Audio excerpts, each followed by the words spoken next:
Okay, so there are two ways that you can try to keep a balloon afloat. If you got a balloon that you just blow up with your breath, only way to keep it off the ground is you got to keep hitting it. Just hit it over and over and over again.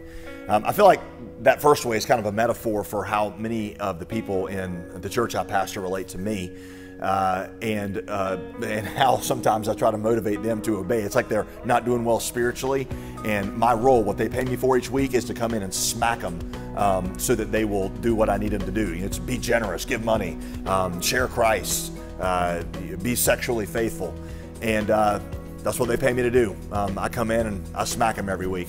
That's why they don't like me that much. That's why when they see me in the mall, they kind of put their head down and go the other way, because nobody likes somebody who hits them all the time. That is a very wearisome way to live. It's a very wearisome way to approach God, where you just got to wait for Him to smack you and feel guilty until you'll do what He tells you to do.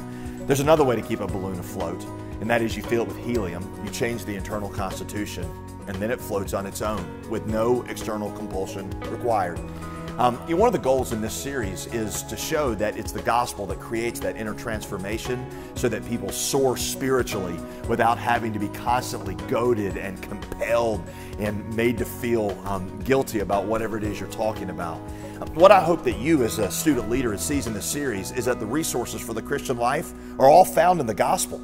A friend of mine says it like this: the fire to do in the Christian life comes from being soaked in the fuel of what has been done.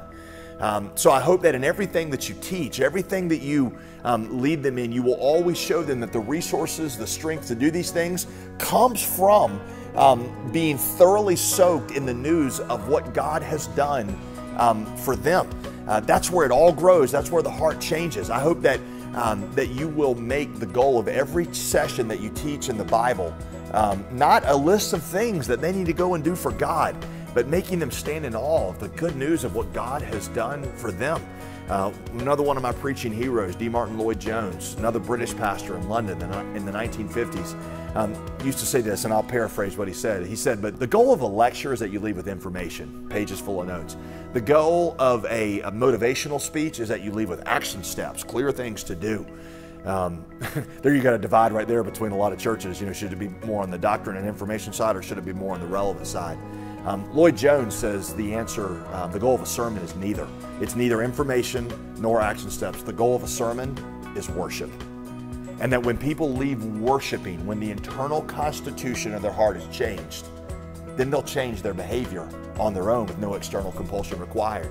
Which means that in every single session in which we teach and study the Bible, there ought to come a time when the pen goes down and the eyes go upward, where they quit writing down all the things they're learning about God or the things they need to do for God, and they will start standing in awe of what God has done for them, and that's when transformation really happens. So take them deep into the gospel and show them, make them adore the God who gave Himself for them, so that they stand so in awe of Him that their behavior changes because of the God they now crave and they worship.